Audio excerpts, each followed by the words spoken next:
Break के बाद एक बार फिर से आप सभी दर्शकों का अन्नदाता कार्यक्रम में स्वागत है।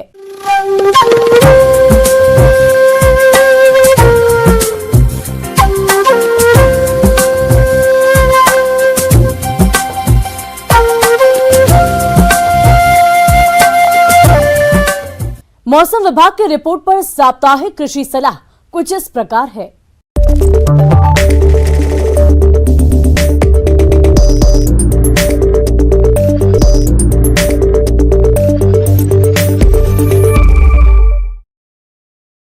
इंदिरा गांधी कृषि विश्वविद्यालय रायपुर एवं संचालनालय कृषि छत्तीसगढ़ रायपुर द्वारा भेजे गए मौसम पूर्वानुमान रिपोर्ट के आधार पर छत्तीसगढ़ के किसानों को सलाह दी जाती है कि आगामी दिनों में अधिकांश स्थानों पर मध्यम से घने बादल छाए रहने के साथ हल्की वर्षा होने की संभावना है। मैदानी क्षेत्रों में अधिकतम तापमान लगभग 27 से 29 डिग्री सेल्सियस एवं न्यूनतम तापमान 12 से 16 डिग्री सेल्सियस के बीच दर्ज किए जाने की संभावना है। आने वाले दिनों में हवा उत्तर पूर्व एवं दक्षिण पूर्व दिशाओं से चलने की संभावना है और इसकी गति लगभग 3 से 5 किलोमीटर प्रति घंटा रहने की संभावना है। ऐसे में इन क्षेत्रों के किसान भाइयों को सलाह दी जाती है कि सूरजमुखी की उन्नत प्रजातियों जैसे modern TNAU, SUF7, BSH1, KBSH1, DRSH1, ज्वालामुखी, सूर्या इत्यादि की बुआई करें। सामान्य प्रजाति के बीजों की बुआई 10 किलोग्राम प्रति हेक्टेयर एवं संकर प्रजातियों की 5 से 6 किलोग्राम प्रति हेक्टेयर दर से बुआई करें।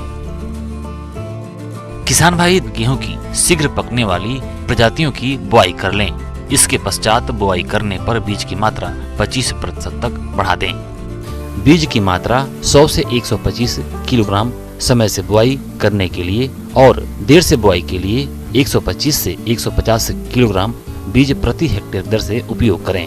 पहली सिंचाई बोने के 20 से 25 दिनों में शीर्ष जड़ प्रवर्तन की अवस्था में करनी चाहिए। चने के जिन खेतों में उखटा एवं कॉलर रट बीमारी का प्रकोप प्रतिवर्ष होता हो, वहां चने के स्थान पर गेहूं, तिवड़ा, कुसुम या अलसी की बुआई करें, अर्थात फसल चक्र अपनाएं। चने की बुआई के लिए बीज की मात्रा 75 से 80 किलोग्राम प्रति हेक्टेयर रखें और राइजोबियम कल्चर 6 से 10 ग्राम एवं ट्राइकोडर्मा पाउडर 6 से 10 ग्राम प्रति किलोग्राम बीज की दर से उपचारित करके बुआई करें। समय से बोई गई चने की फसल जब 15 से 20 सेंटीमीटर की हो जाए या 35 से 40 दिनों की होने पर खुटाई अवश्य करें। अरहर की फसल में फली छेदक कीटों के नियंत्रण के लिए इंडोक्साकार्ब 14.5 SC की 353 से 400 मिलीलीटर मात्रा प्रति हेक्टेयर की दर से छिड़काव करें। सरसों की पहली सिंचाई बुआई के 25 से 30 दिनों के बाद 4 से 6 पत्ती अवस्था पर करनी चाहिए। टमाटर, बैंगन, मिर्च एवं गोभी वर्गीय सब्जियों की तैयार रोपणी को खेत में लगाएं। पिछले माह रोपण की गई सब्जियों में गुड़ाई कर नाइट्रोजन उर्वरक प्रदान करें। पुराने आंवले के पेड़ में पुनः उद्धारण के लिए 1 मीटर की ऊंचाई से कटाई एवं छटाई करें। नींबू वर्गीय वृक्षों में बोरेक्स 100 ग्राम प्रति पौधा एवं मैग्नीशियम सल्फेट 80 ग्राम प्रति पौधा डालकर जड़ों की गुड़ाई करें। पपीता की फसल में हर 15 दिन के अंतराल पर कॉपर ऑक्सीक्लोराइड का स्प्रे करें। कृषक बंधु केला की फसल में मिट्टी चढ़ाने का कार्य करें। गेंदा के फूल आने का समय है, अतः फूलों को बाजार में भेजना सुनिश्चित करें। दुधारू पशुओं को भरपूर पानी पिलाएं, अत्यधिक ठंडा पानी न पीने दें। पशुओं को 25 से 30 ग्राम मिनरल मिक्सचर प्रतिदिन चारे के साथ मिलाकर अवश्य खिलाएं। दुधारू गायों एवं भैंसों को थनैला रोग से बचाव के लिए पूर्ण दूध दोहन करें एवं दोहन के पश्चात अयन एवं थन को जीवाणुनाशक घोल से धो दें। तापमान में होने वाले गिरावट से होने वाले प्रभाव से बचाव के लिए रात के समय मवेशियों को छत वाले बाड़े में रखें। नवजात बछड़ों, मेमनों आदि को ठंड से बचाने के लिए फर्श पर पेरा का गहरा बिछावन बिछाएं। पशु बाड़े एवं मुर्गियों के घर में यदि खिड़कियां न लगी हो तो ठंडी हवा से बचाव के लिए खिड़कियों पर बोरे लटकाएं।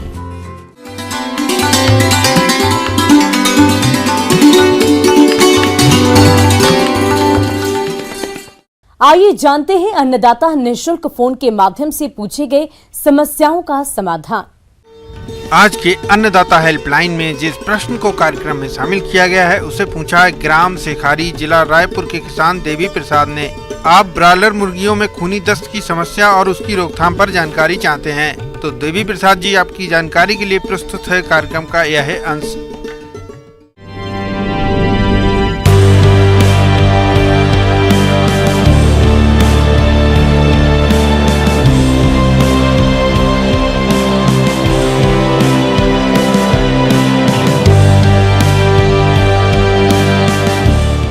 कॉक्सीडियोसिस नामक बीमारी जो मुर्गियों में होती है और अन्य पशुओं में भी होती है, तो इसमें ख़ास तौर से ये देखा जाता है जिसे हिंदी में हम खूनी दस्त भी कहते हैं।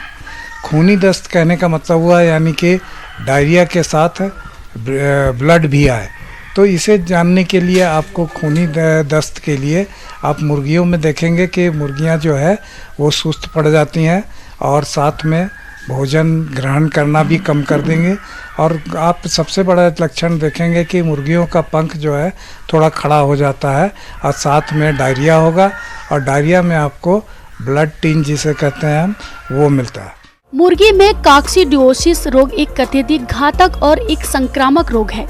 यह रोग मुर्गी पालन की सबसे गंभीर प्रोटोजोआ परजीवी जनित बीमारियों में से एक है।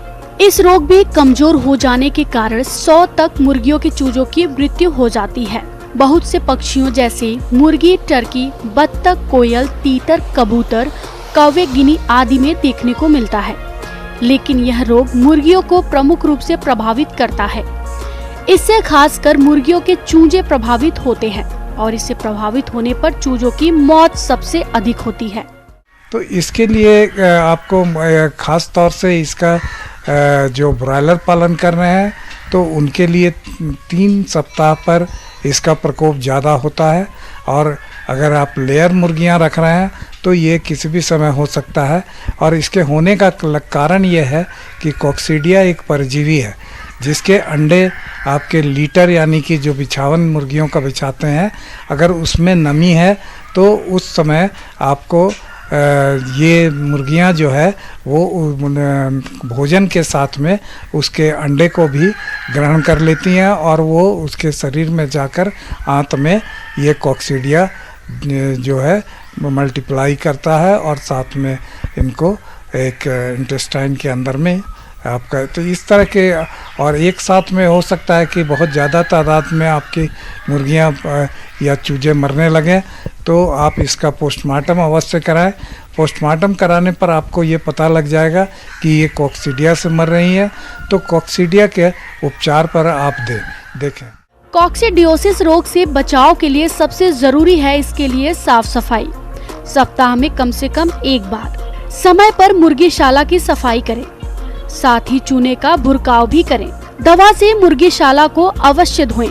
इंक्यूबेटर की सफाई, बर्तनों की सफाई भी जरूरी है। रोग हो जाने पर मुर्गीशाला का लीटर अवश्य बदलें। बीमारी बचाने के लिए समय पर मुर्गियों का टीकाकरण कराएं। रोगित पक्षियों पर तत्काल ध्यान देना चाहिए और रोग से मरे हुए पक्षियों को गड्ढे में दबा देना या जला देना चाहिए। कॉक्सीडिया में खास तौर से कुछ दवाएं हैं जिसको कि आपको समय समय पर, अगर आप डीप लीटर में मुर्गी पालन कर रहे हैं तो समय समय पर इसे आप चलाएं। 1 महीने 2 महीने के अंतराल पर अगर आपके यहाँ प्रकोप होता है तो इसे एम्प्रोलियम नाम की दवा आती है। एम्प्रोलियम आप इसे पानी में घोल कर भी दे सकते हैं। इसकी कुछ दवाएं हैं जो पाउडर फॉर्म में आती हैं, उनको आप दाने के साथ मिक्स कर सकते हैं, यानी कि 50 ग्राम प्रति क्विंटल दाना पर अगर देंगे तो इससे है कि ये कॉक्सीडियोस्टैट का काम करेगा, यानी कि कॉक्सीडिया के अंडे को पनपने नहीं देगा, जिससे कि आपके मुर्गियों की रक्षा हो सकती है। तो पानी में या इसके दवा को अगर पानी में दे रहे हैं तो कम से कम 3 दिन अवश्य चलाएं। 3 दिन तक के बाद ही, ऐसा नहीं कि 1 दिन दवा देकर छोड़ना नहीं है। और इससे करने पर और बचाव के लिए आप लीटर का मैनेजमेंट समय समय पर आप जो बिछावन बिछाए हैं उसमें आप चूना मिलाकर उसे उलट पुलट करें, तो इससे उसके अंदर का मॉइस्चर खत्म होगा।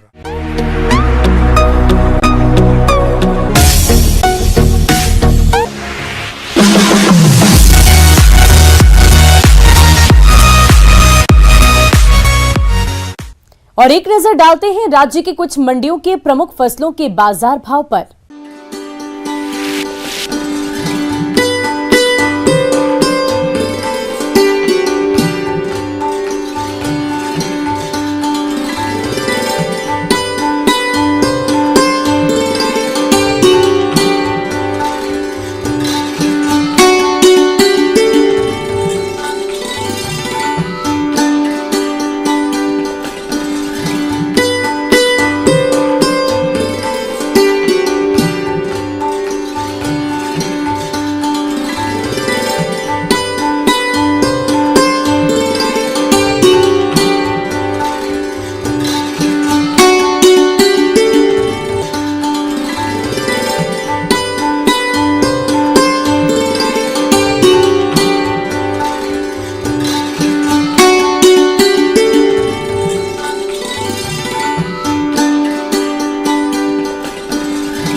किसान भाइयों, कृषि संबंधित समस्या और सुझाव के लिए आप हमें इस पते पर संपर्क कर सकते हैं। प्रोड्यूसर अन्नदाता, news 18, Madhya Pradesh, Chhattisgarh, Ramoji film city, Hyderabad 501512। साथ ही आप हमें ईमेल भी कर सकते हैं।